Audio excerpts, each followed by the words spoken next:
Hi, I'm Grady Culhane at the CapeCod.com News Center, joined today by a special guest from AAA Northeast who's going to discuss more electric vehicle infrastructure and how the adoption process is going for that new technology. Spoiler alert, it's a little bit slower than perhaps people might be hoping for. But do you mind introducing yourself for our listeners? Yeah, absolutely. And thanks for having me, Grady. My name is Mark Schieldrop. I'm senior spokesperson for AAA Northeast, and I'm really happy to be here today. Yeah, it's great to have you in the studio. So you're actually a longtime voice for the radio, but it's usually over the phone or Zoom. This is the first time you've been in the studio. Before we dive in, what brings you to Cape Cod? You're down a little out of the way for us. So how's it? Long overdue visit. It's always great to do things in person, having the ability to do things remotely and over the phone. You do broadcast journalism, so really having my voice out there I can do that from anywhere. But I think it's really important to go out and have face-to-face conversations with folks. It's hard to argue against coming to Cape Cod on a beautiful day like today.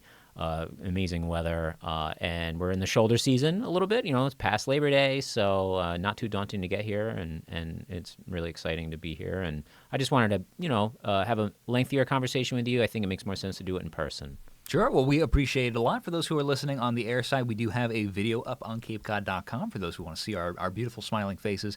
But I don't want to draw too much attention to that, make it sound like you're getting the worst product on the radio. We love you for listening. So thank you very much. But yeah, we want to talk about the mostly EV today, but we're going to touch on some other topics as well while you're in. Make the most of your visit down on Cape Cod. And first things first, we've had so you've recently just finished up a study that was examining how many people are interested as a consumer to get an electric vehicle, and the numbers are not high from what I've been seeing. Do you want to give us kind of a rundown, the rough summary of what you guys have been seeing? Yeah, so we did a survey. We surveyed our members, quite a few members actually. So the sample size is really solid, almost 2,000 people surveyed. So in the world of surveys, that's a really good number. Because there's a lot of interest in electric vehicles right now. Believe it or not, it's actually a little bit of a political topic for some folks, but without getting into that very much, let's face it, we're the American Automobile Association. So we really need to have a good understanding of what's going on the roadways, what are people driving, what are people buying, but also what does the future hold for us? What is the consumer interest in EVs? There's a lot of information out there. It's really been a significant topic. The rise of the EV has been a big story over the last few years. So we wanted to kind of get a temperature reading from our members. Do you want us to focus on this more? How many members in the future are going to have EVs? Because we need to support them on the roadside. We need to give them the right advice that they need for their vehicles. Because a lot of people turn to AAA for guidance and support whether it's purchasing an EV or a regular gas-powered car. So they're coming to us with some questions even.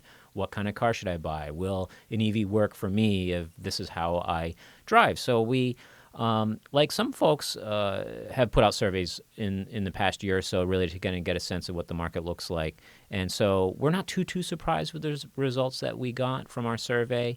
But the big top-level takeaway from the survey is that more than half of the people who responded said they never plan on getting an EV. For some folks, that may be a little surprising, but really, if you've been following the market, I think it makes a lot of sense because we have gotten through the early adopter phase. There was a period of time a couple years ago coming out of COVID when demand and interest for EVs was really surging. And a lot of people found it to be very appealing. It was hard to get an EV. The market was still growing. We still have a long ways to go before the market's fully fleshed out. But there was a time where you had to get on a waiting list to get an EV. So a lot of those folks now, they've gotten those EVs. The backlog has been cleared. So really, EVs are sitting on those lots alongside gas-powered cars. And we're now at a point where the typical consumer, the new car buyer, has to weigh the pros and cons. These aren't the folks that are, I'm going to drive an EV no matter what. I'm determined to get an EV for whatever reason. Those people have gotten their EVs or they're close to getting them. So now the market has to kind of respond to what people want. And people aren't really sure what they want. It's interesting to see. So, I mean, for a while there, it was like Tesla kind of like pioneered it, essentially with the idea of making it a luxury product, which has definitely kind of expanded the appeal. I can see that.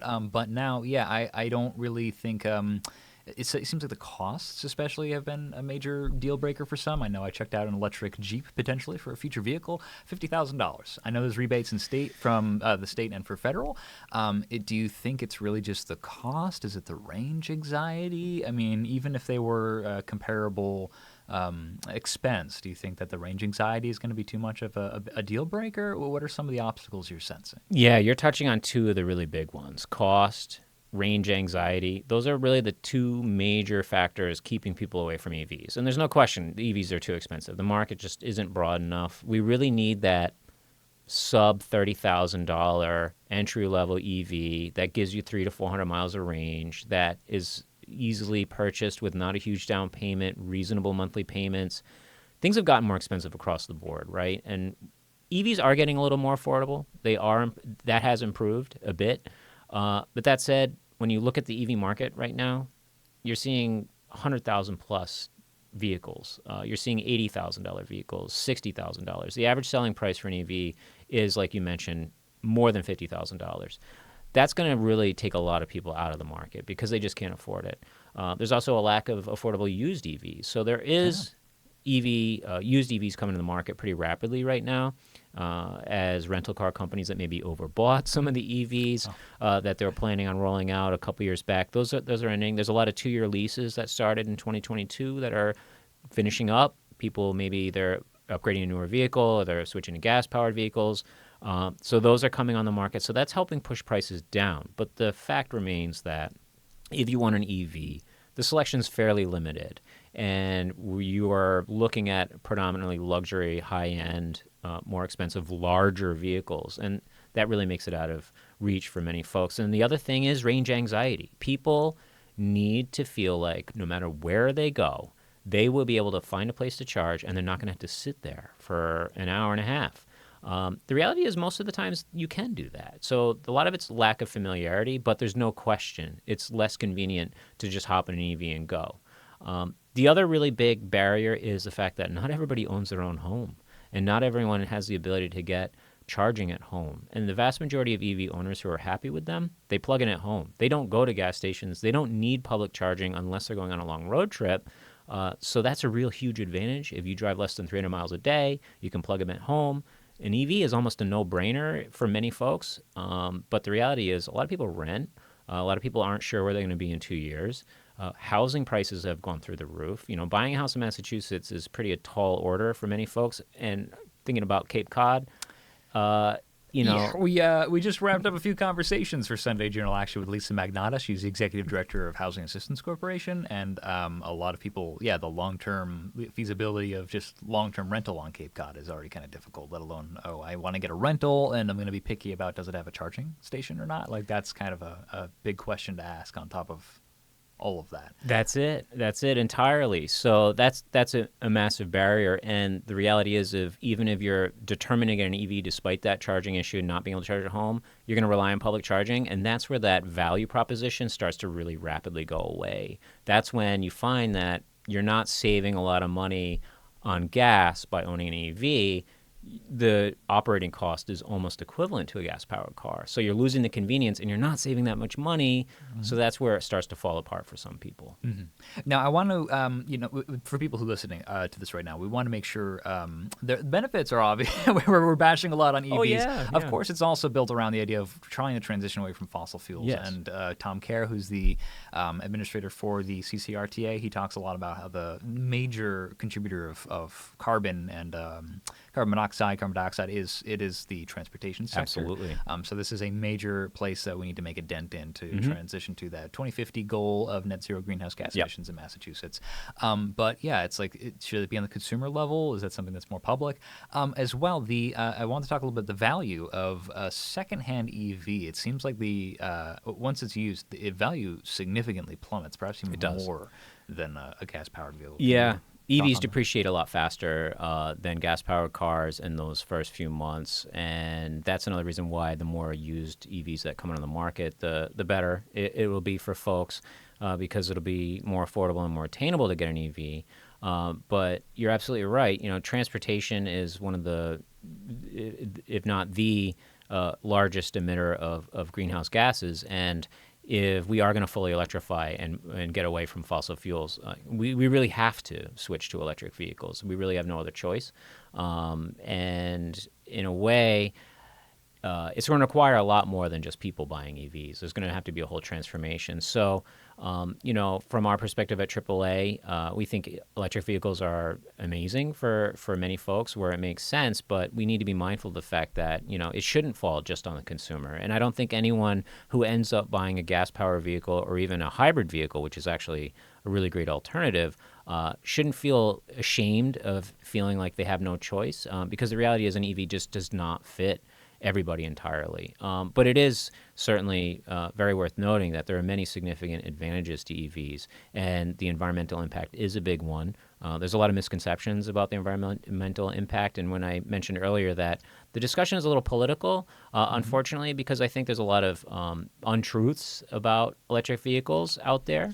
Many folks refer or point to the impact of mining for the batteries, the lithium in particular. They raise concerns about the ethics of that, the environmental impact of that, the labor associated with producing those materials. And those are all valid concerns. However, we have to look at the big picture and make a fair comparison. And when we talk about gas-powered vehicles, we need to include the same impact on the planet and the environment that the oil industry encompasses. And, I'm an oil and gas analyst, another part of my job. And refining, production, the tankers in the oceans that transport the millions of barrels a day of oil far exceed the impact of electric vehicles. So when we look at electric vehicles, there's no question that from the life cycle of when the car is manufactured to when the car is finally scrapped, EVs are drastically better for the environment. So that needs to be put out there. So you're going to hear, different discussions about that. But the reality is when you make a fair, objective comparison, EVs are better for the environment. But also I think something lost in the conversation too is just the tailpipe emissions. Think about the communities that are close to major urban centers, maybe major freeways, where there's a lot of vehicle traffic. The children that grow up in there have higher rates of asthma. They have more exposure to chemicals that affect brain development. They have more emotional issues when they get older. We are finding now that the outcomes for people that grow up close to major exhaust emission hotspots don't do as well in life. So I think there's something to be said about that, where we have to look beyond ourselves and think, hey, collectively, if we do this transition, there will be societal benefits beyond just I can get to where I want to go. So there is an environmental value there for sure, and I think it's important to have that in our minds when we have this conversation. Mm-hmm. Well, thank you. Actually, I really did want to touch on the lithium stuff aside. It's definitely the mining issue. I mean, that's we're now reaching federal kind of conversations like the debate, which has recently happened for us. So that is definitely something to talk more of. I also want to ask a little bit about like the recycling possibilities. Mm-hmm. Like, does the value? Do you think like we maybe have secondhand value just in the form of like the raw materials as opposed to maybe like where it's like, oh, I've gotten my use out of this car, time to sell it off to someone else to use it. Would in the far like maybe 5 decades from now would be like, okay, I've had my time with this car, it's time to scrap it and extract the lithium? Like, would that be the kind of different? I think so. When we look at the life cycle of an EV, the recyclability of those batteries is important. We see even just with regular traditional car batteries, there's a whole recycling industry around it. So when AAA comes and swaps your battery out for in your driveway, we take that battery and it gets recycled, and a lot of that material can be reused. A lot of that material doesn't go in the environment, and we're seeing the same with EV batteries as well. So those battery cells, while they age, they may not be enough to, say, power an electric vehicle, or they may still be, but the vehicle itself is scrapped. That battery pack can be converted into long-term storage for a power facility, or it can be put into a battery bank for a municipality to offset some of those summer demand surges that they get. The other thing to remember is that battery technology is improving drastically, and the cost of producing batteries has fallen by magnitudes just in a few short years. We are starting to produce and source lithium and other materials in parts of the world with good labor laws, and we could see more domestic manufacturing. In fact, some of the rebates and incentives that people are drawn to buy EVs, there are requirements in many places that much of the material or even the assembly of the vehicle has to occur in the United States before you can get that rebate. So there is movement to address some of those big concerns about lithium, but there could be a time 5-10 years from now where in the old days we used lithium, but now we're using this new advanced technology that gives us double the life, double the range at half the cost. We may get there, and actually, that is another barrier to adoption. People have seen the rapid transformation of EVs just in the last 5-10 years. Oh, yes. They're worried about buying a new EV right now and then realizing if they only waited 2 or 3 years, that new model with triple the range is coming out. So people are on the fence as they kind of wait for the market to mature. And we're kind of in that, still in the early stages, but we're beginning to get a little more mature in a way, sort of like Google used to be a startup that was founded in a dorm room and was kind of that upstart company. But you know what? That was like almost 30 years ago now. Can you believe it? So now Google as a large corporation is kind of one of the old school, big, giant corporate monoliths that has been around for a very long time. So they're not a nimble startup anymore. So the auto industry in terms of EVs, is more like the internet in the early 2000s, where it's really getting critical mass, but it's not quite at the point where we can say, this is a mature industry and we can kind of count on that stability. Yeah, I actually have been hearing a few municipalities and that were concerned because for a while there it was like, okay, well, even on the back end of the infrastructure for like charging is like level 1 versus level 2, and it's like, well, darn. Yeah. If I really now this charger is like going to charge my car in 8 to 30 hours versus the hour and a half. Like that sounds like a dream for some people who might have been early adopters for the chargings, especially. Yeah. I saw as well. You had mentioned before when it came to service. Is that something that AAA is like? Is there different mechanics that are required? Is that like, oh, you have a Tesla, well, then we gotta go and get a whole different thing when it comes to offering that roadside assistance? I mean, rubber tires, I'm sure totally fine, but if it's an electrical issue, like has that been an internal conversation for AAA? Oh, absolutely. We're trying to be on the forefront of that, right? Because we've had members who bought EVs and then they call us for roadside assistance because they had a breakdown. So we need to be able to do that. And it has required us to continually invest in training. Training is a major line item for us because we need our technicians to be able to serve our members. So we've had to learn, and we've had some learnings. One of them is that most EVs still have a traditional battery to power the infotainment system and other things. That lithium battery might be fully charged up, but if the traditional car battery in there is dead, you can't start the vehicle. There are some vehicles where people are surprised when that battery finally dies, and they're like, oh, I didn't realize that. So we still do battery calls. That requires us to stock and inventory batteries for the most popular models. If somebody runs out of a charge on the roadside, if you have a gas-powered car and you run out of gas, you call AAA. We come with a jerry can, give you a couple gallons, you can get to the nearest gas station. Well, that has required us to think, how do we serve our members? So we do have a fleet of 6 EV roadside charging vehicles. So we can respond to the roadside and plug someone up to a vehicle using a generator, give them just enough electrons to maybe get to that charging station or maybe to home. The issue that we found is, in most cases, it just makes more sense to put them on a flatbed and tow them home. Because when we look at charging speeds, right now we don't have the ability to do vehicle-to-vehicle charging. So we have to rely on a generator, which requires us to give that low level 1 or almost level 2 charging to a vehicle on the roadside. And as you said, the charging speed's kind of slow. So we say to a member, we're going to have to sit here for 45 minutes for you to get 5 or 6 miles. And if the charging station is 15 miles away, why don't we just pull you up on the flatbed and tow you there? So then you can charge up and then go. If you're 5 miles, 10 miles from home, it may not make that much sense. So that was one of those things where we equipped ourselves to respond, but in practice we found that maybe most people aren't going to need to plug in on the roadside and charge up. Plus, we don't want people on the roadside for very long. It's not the safest place to be.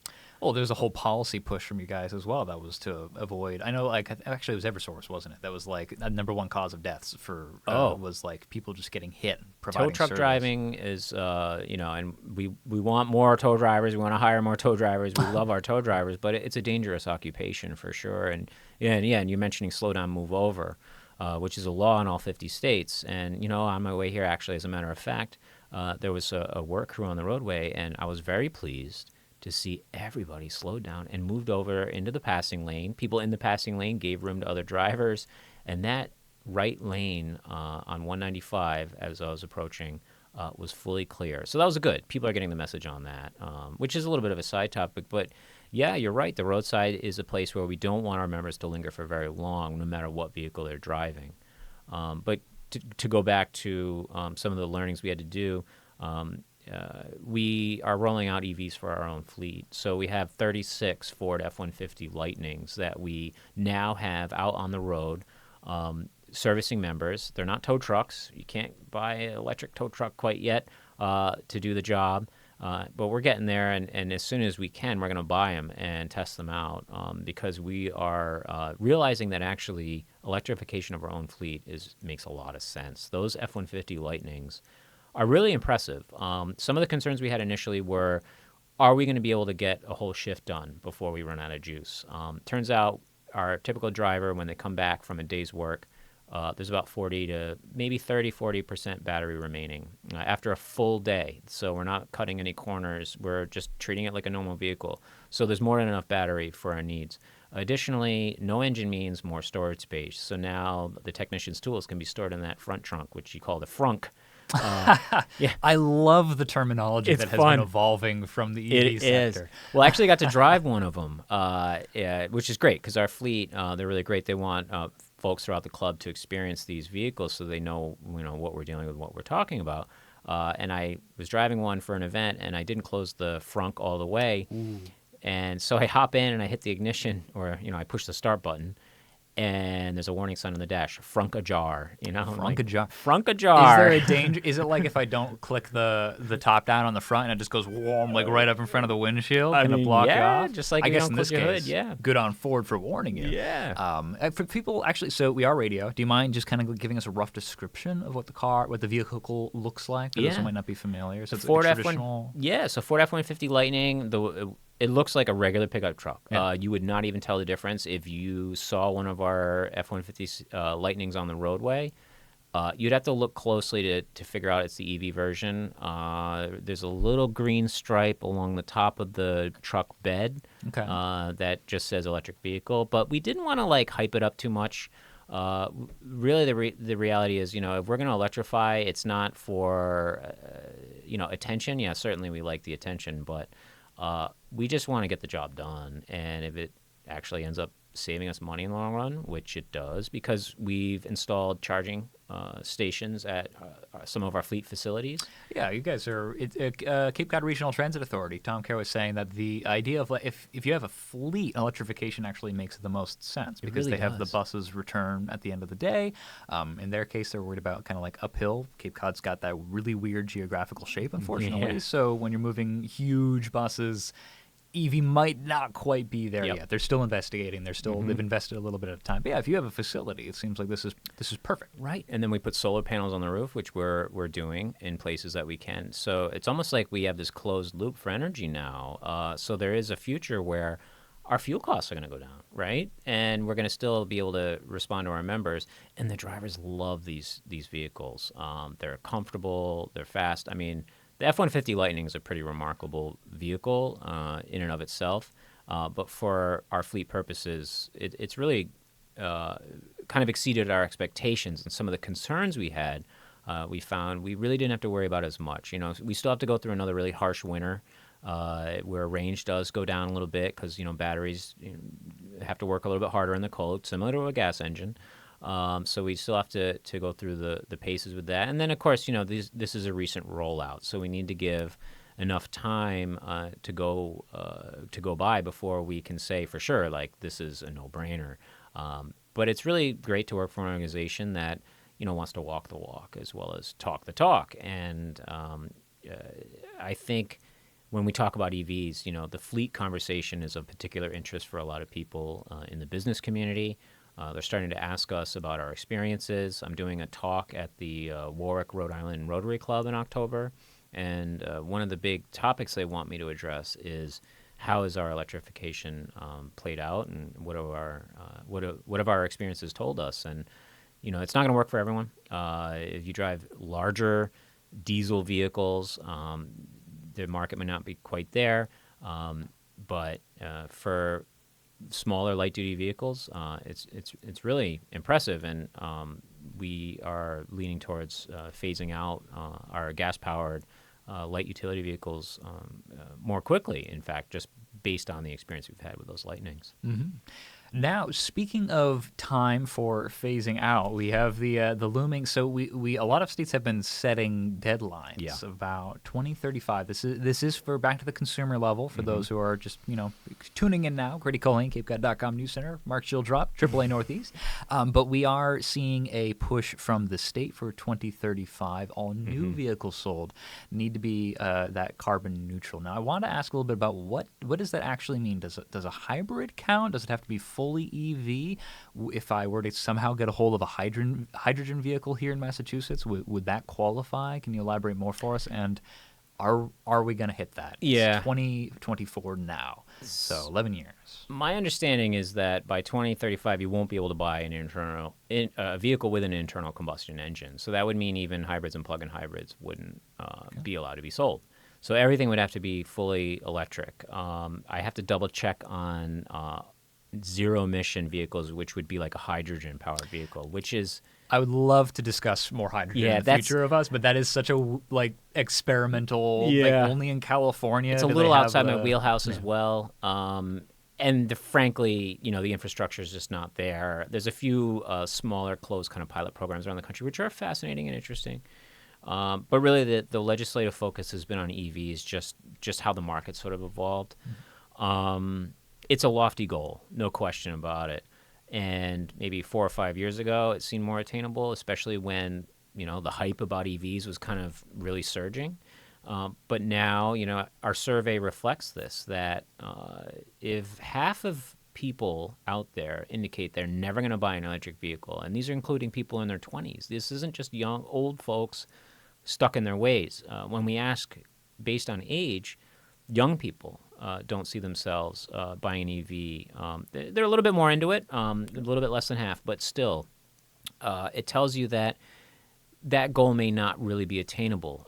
We are hearing, automakers kind of dialing back some of their plans. Volvo just recently indicated that it's going to start backing away from its pledge to be all EV by 2030, because they're looking at the market and they're realizing that if we're going to be a viable entity 20, 30, 40 years from now, we need to recalibrate. So Toyota, for example, is focusing mainly on hybrids and plug-in hybrids. They're doing very well with that. If you want to buy a RAV4 plug-in hybrid, you might have to get on a waiting list in some cases. There's a lot of demand for those because they kind of give you the best of both worlds, and it's a really great stopgap. But I would not be surprised if we start to hear discussions in the next year or two that we need to push this deadline back a little bit, just mainly because there won't be enough cars for people to buy. And the other concern is the grid, is the charging network, is the infrastructure there for folks. So we're going to have to address a lot of those underlying issues, not just consumer sentiment, but the reality is that we don't have enough charging stations to support if everybody bought an EV. If every car on the road today was an EV, the power grid wouldn't be able to meet that demand. There's a lot of moving parts that need to line up before we can literally walk away from purchasing internal combustion engines for the time being. So there's a lot of things that have to happen.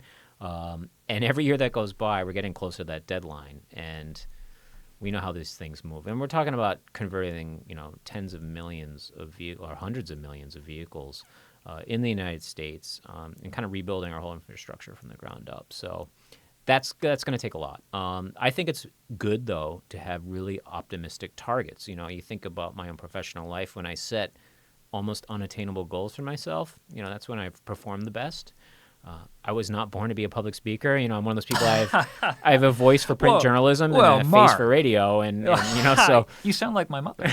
Told me the same thing when I was there. But here you are now, ready to go. And here you are, and we're having this conversation. So it just shows you need to go outside of yourself a little bit. But at AAA, oftentimes people, they want us to be cheerleaders or champions for things. But then we get pushback from other members that are saying, you guys are going way too all in on these EVs, EVs, it's all hype. In the middle of the road, we think there's a lot of important information for everybody to reflect on. And so we're not going to say they need to keep these targets. We're not saying they should push those targets out. I think we just need to have the perspective that when we look at the big picture, we're in for a serious conflict with the goals and the reality of the market if we stick with that 2035 target. I think we could do it. If you look at China, they're doing it. 50% of 53% market penetration in China for EVs. More than half of all. Really? Yeah, but Well, because they also, there's a lot more. I don't want to compare the United States to China. It's a different universe entirely. China's got a lot of subsidies behind it, and also it's a communist country where if the There's government authority behind it. if the government says we're all going to buy EVs, we're all going to buy EVs. In America, it's a little different. You know, we have a little bit more freedom with that, and our economic system is more open, and the government, hopefully, can't dictate to us what we buy. So as a result, we have to kind of rely on market forces in a lot of ways. But I think setting the target is a good line in the sand to move the industry forward, because the reality is the rest of the world is electrifying. And if we don't do anything, we're going to find ourselves in a pretty challenging situation, because eventually our oil superpower prowess, you know, we're the world's largest producer of oil, and a lot of that is based on the fact that we export a lot of product around the world. But if the rest of the world stops using oil and we're the only one left, we're going to be in a challenging situation and maybe at a disadvantage. Yeah, the geopolitics is kind of like where it starts to get a little bit like the consumer is like, well, I don't care. But at the same time, it's like, well, sorry, it's going to impact you no matter what. Yeah. But yeah, as you mentioned, like France has no problem with their electric mopeds. No. I mean, that's not an issue. It's also a lot closer to get to places. Well, though, that's it. in And they have Europe, public and that's transportation. You know, they have the different kind of rail network. You know, public transportation is kind of a sore spot in places like here. You know, in Massachusetts. I like to be able to go where I want to anytime I please. Mark, Absolutely. you see, is the problem. But that's also like there's also not as many trains. There's not a train leaving every 5 minutes. Like there No, is in that's Tokyo. it. I mean, it's conversely, it's like I when jest, you're but it stuck is in an a issue. 2-hour jam, it'd be like, wouldn't it be nice to just hop on a tram and get there in 20 minutes? But we're talking tens of billions of dollars. We're talking about transforming the landscape. We're talking about eminent domain. You know, so it's a heavy, difficult conversation. Needless to say, I think it's really important to note that the EV market is growing and it continues to grow. And I think people, if you want to be on top of the facts, EVs aren't falling apart. The EV market isn't collapsing. It's growing slowly and steadily. This year, we're projected to see 17 million EVs hit the road this year. That's up from last year, which was 13 million. I think we're going to continue to see growth. It's just not as rapid and fast growth that we might have thought we were going to see maybe 2 or 3 years ago. So that's the reality of it. And, you know, people ask us, interestingly, you know, what car should I buy? And really the question is, well, tell us about your driving. What do you do? Where do you go? Do you have a spouse? Do you share a car? Do you have 2 cars?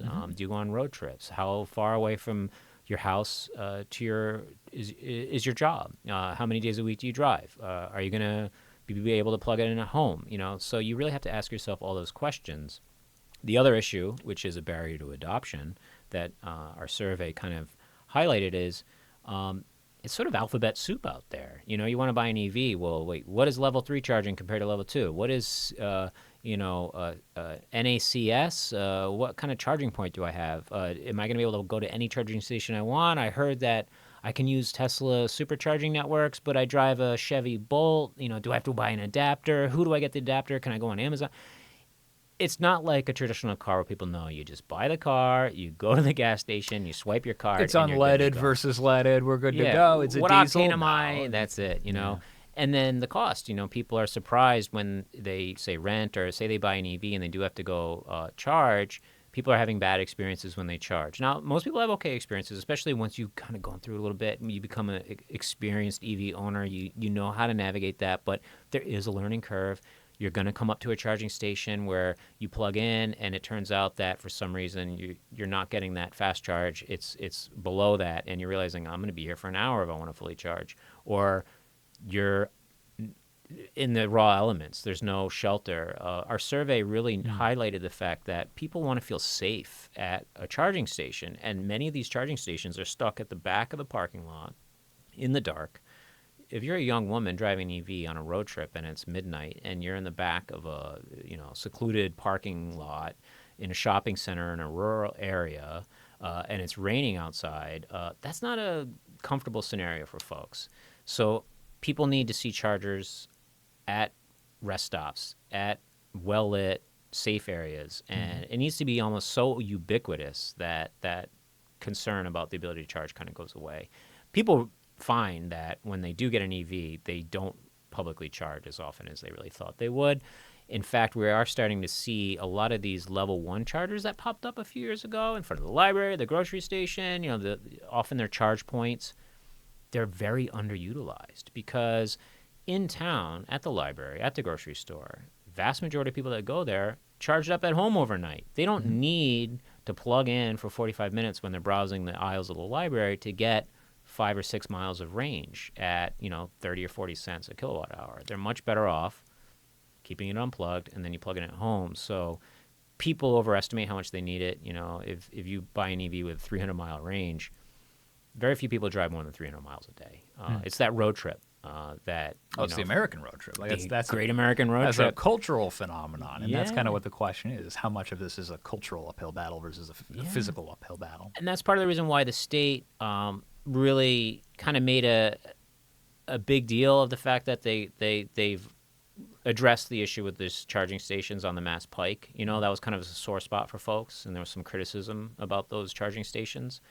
And the fact that they were inoperable for a while and they were getting a new contract with a different provider or whatnot. I forget exactly all the details, but we need that infrastructure on our major freeways. So when somebody hits the map on their phone or in that app, or they're looking on their phone, their dashboard on the screen to find a charging station, the map has to be littered with dots and it has to be fast charging. So we're realizing now level 1, level 2 charging sprinkled around communities isn't really where the infrastructure needs to be. It needs to be on those highways, those freeways where people need to stop and in 30, 40 minutes go from 20 to 90% to get that 200, 300 miles of range to keep going to that trip up and for leaf peeping in northern Vermont or something like that. Well, if I'm remembering my AAA Northeast driving recommendations correctly, especially when it comes to Labor Day travel, in theory, every 2 hours you should take a break anyway to stay safe. I mean, maybe the idea of I traveled for 27 hours straight to get to Florida is like an inherently is that an unsafe expectation to begin with? Maybe we should normalize breaks. Absolutely. Maybe we need chargers that. So like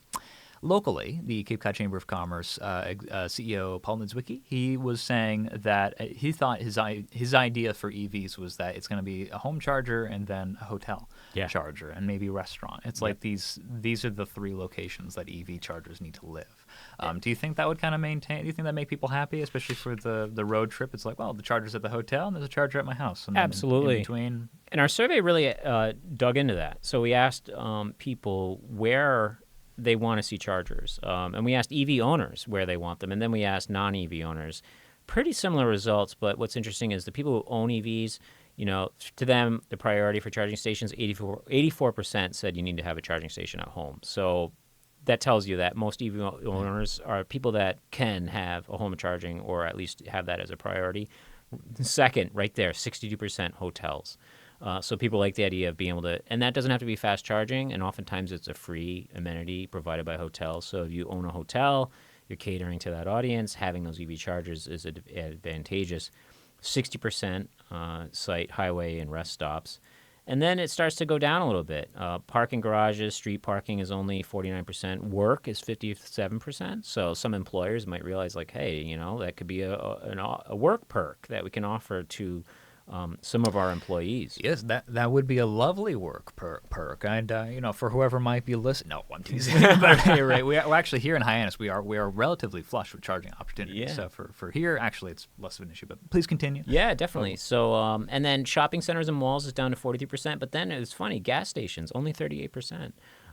Grocery stores 39%. Public parks 39%. So the priority is not necessarily in those sort of traditional places where you would often expect, so sometimes the reality is different than the expectation. For non-owners who plan to buy an EV, the results are pretty similar. 56% say home, and then 31% say hotels, 33% highway rest stops. I don't have to read the whole list, but basically it follows a similar trend where gas stations, grocery stores, and public parks really kind of it starts to fall off a cliff.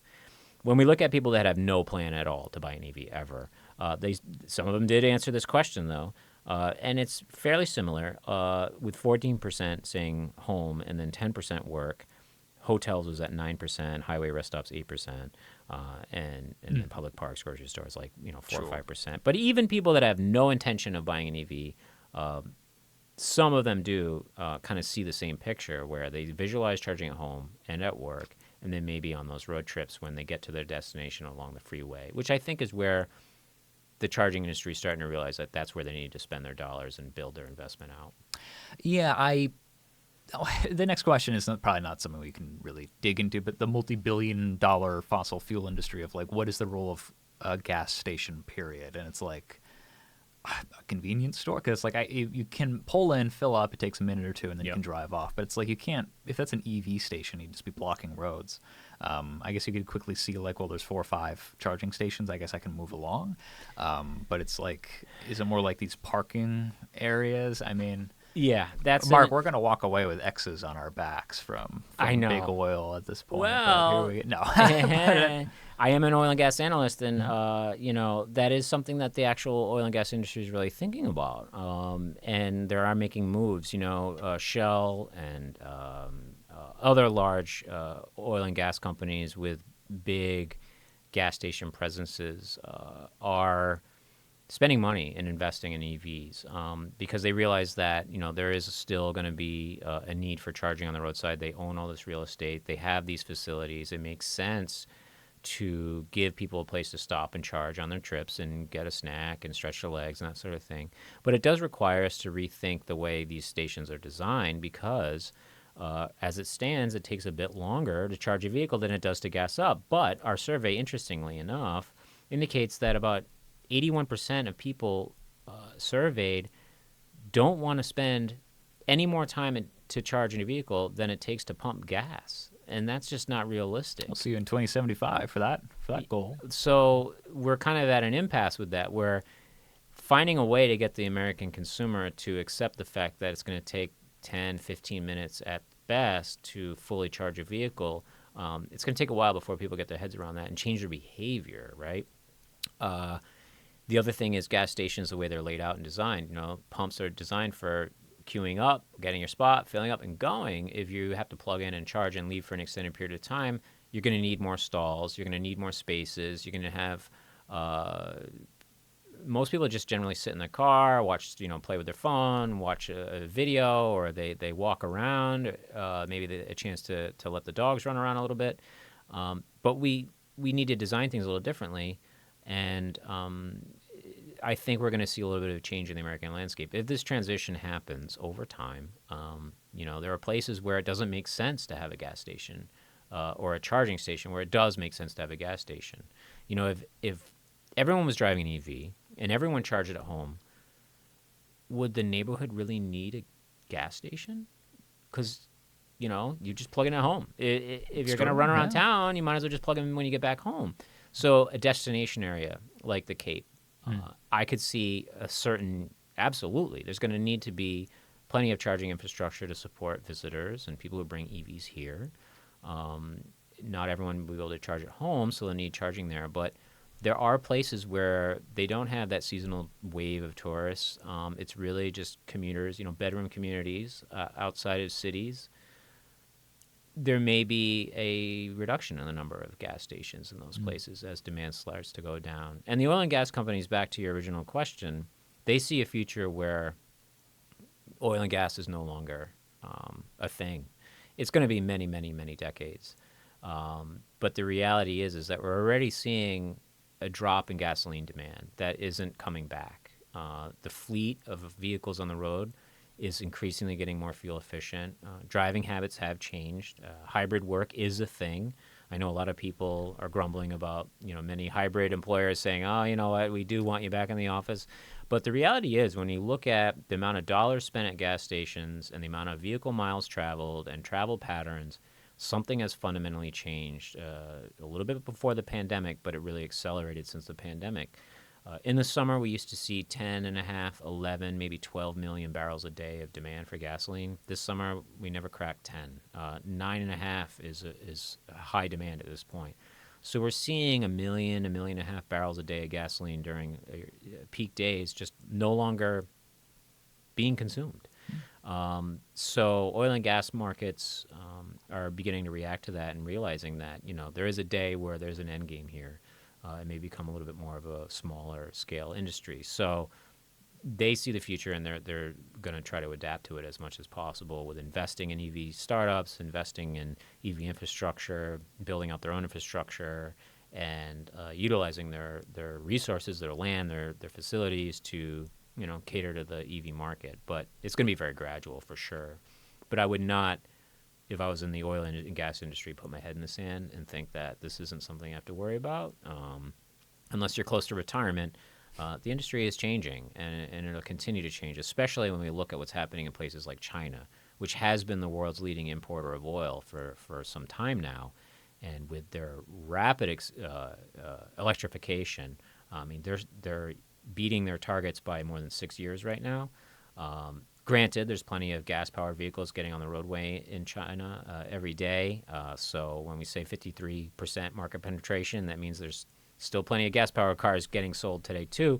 But the reality is that we can't count on them as a big buyer in the marketplace for oil. So if I'm selling oil and gas and I'm looking at China demand and I'm doing forecasts and projections in the future, I can't count on those X millions of barrels going there every day. I've got to start shaving a little bit off. And as they beat their targets, I'm shaving more and more and more. And that means that my margins are getting tighter. So we're starting to see that, which is interesting, because demand has been soft since the pandemic, and we kept waiting for it to come back. And then we went through a whole year, and it was like, it didn't quite come back. And then we saw the same trend this year. We've been trending about 1 million barrels a day of demand less than this year, all year long. We had a couple days where we beat it.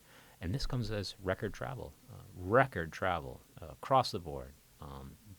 Absolute dynamite numbers when we look at travel, and it's not showing up in gasoline demand. So very interesting. Yeah, actually, so it'd be a separate conversation, but I also wanted to ask kind of like the general, like, how did Labor Day go, and like how did that reflect in? But for right now, we're going to keep it on EVs, but we're about coming up on time. Is there anything else you want to add specific for the EV infrastructure? Any other exciting hypotheticals or theories for the future of what do you drive yourself? Oh, jeez. I drive a gas-powered Toyota Corolla hatchback. Right. I can get almost 50 miles to the gallon if I drive the speed limit. Really? So I wish it was an EV or a plug-in hybrid at least. If I could buy any car right now, or in fact, my wife, she drives a Honda CR-V, 2016, I believe. Oh, wonderful car. It's a great vehicle. It's hard for us to justify replacing it, but we've talked. What would we get? And we're leaning towards the RAV4 hybrid because plug-in hybrid, because you can get 30 to 40 miles on EV power only. So to run to Trader Joe's and back, or to go to the market and back, we don't have to burn gas. And I know a few people who own them who have commutes that aren't too long, who can plug in at home. You don't need to actually upgrade your charger. You can just plug in a level 1, your traditional power outlet, and overnight get that 30 miles. So it's economical. And then if you're going 1,000-mile road trip, hop in, turn on the engine, and just drive. And you can plug in along the way if you want. You don't have to. It's the best of both worlds. So I think that makes a lot of sense for my family. But as far as big picture, what's exciting or interesting, I think